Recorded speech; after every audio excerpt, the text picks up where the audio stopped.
Hello again, everybody. Rick Curl here, sports writer of the Greene County Daily World, along with my boss, BJ Hargis. Welcome. It's time again for the BJ and Rick Sports Show, brought to you from the bowels of the Greene County Daily World in Studio 79 in downtown Linton, Indiana. Lord help us. Oh, yeah, we've been saying that for years.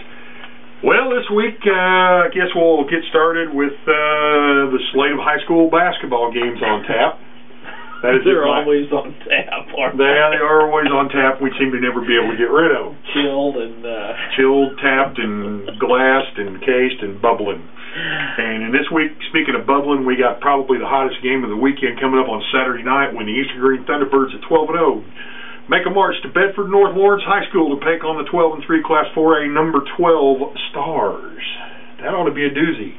Always, and then you've got the intrigue with Andy Eigel coaching against his former player, Jamie Hudson, and who's in charge of the Stars. So that's that's one of those.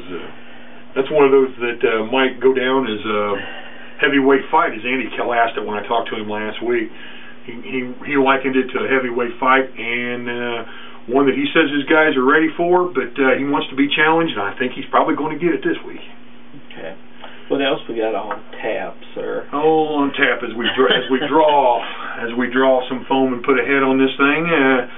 Bloomfield's at North Central on Friday night, along with Shakamak at Bar Reeve. Two games there with teams in strange positions, normally not where they where they look to be. Shoals is at Union Duggar, and WRV's at Lagodi. Bloomfield North Central. There's North Central sitting at the bottom of the SWIAC, or near the bottom, with all kinds of problems, 1 and 10, and we got Bloomfield kind of making their way, getting the feet under them now as they head towards the tournament. Shakamak looking to end, what is it, a 3-game losing streak? 4, I believe. 4 game. Okay, well, whatever. 4 games. So big. Like everybody's a critic. You wrote it. I know, I wrote it. What can I say? Anyway, Shakamak's at Bar Reeve, and Shoals invades the Duggar gym. The Jug Rocks come in, and Clarence Johnson and the Bulldogs are looking for win number 3 on the year. And J.B. Neal's White River Valley Wolverines looking to do what they can against the Lions down at Lagodi. Tough place to play in Jack Butcher Arena. Thoughts on Friday? Well, Bloomfield, if they with the win, they get back to 500. The Lakers, like you said, have lost 4 in a row. Garrett Bateman will certainly. It'll be interesting. Bateman against Tyler Talpas. That should be a great matchup. Yeah, there may be 75 points scored between the two of them. The way they like to score. Could be. And WRV's obviously looking to rebound, but like you said, a tough place to play on Friday. Oh yeah, and especially Dungy must. And anybody from Lagodi's watching this, I'm sorry, but your gym's musty and dungy and dark, and it looks like a torture chamber to teams coming in there, which I guess that's the way they want it, kind of like the birdcage, only bigger. I love the Lions, so. Well, okay. You would. Okay. I'm kind of partial to Tigers. On Saturday, Clay City and White River Valley in a SWIAC game. Eastern Greene and Bedford North Lawrence, like we said, and looking forward to that one. The Miners travel down to Knox County to take on South Knox in a possible sectional opponent matchup.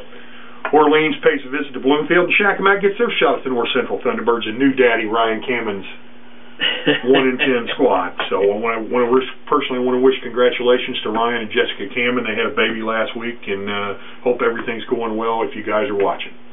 All the boys' games start at 6 o'clock, even though on some schedules that had the Bloomfield Lagodi game at 6:30, but it is indeed a JV start at 6. Right. Saturday, University at Shakamak in a girls' game, 1 o'clock JV tip, and Duggar will play a varsity-only game at North Vermilion. They will start at noon. That kind of ties into the girls' basketball draw, which will be 7 p.m. Sunday night.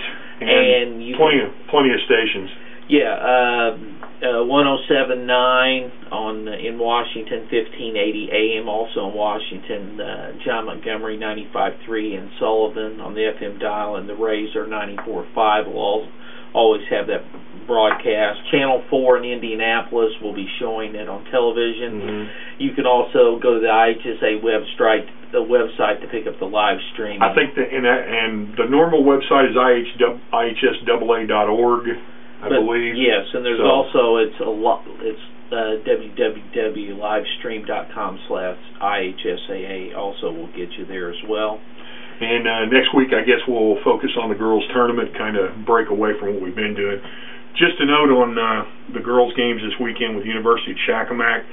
This is a game that Troy Futures and his girls were looking forward to before the snow came, because University is a team that the Lakers can, well, I hate to say this and be quite blunt, but they can tune up on them.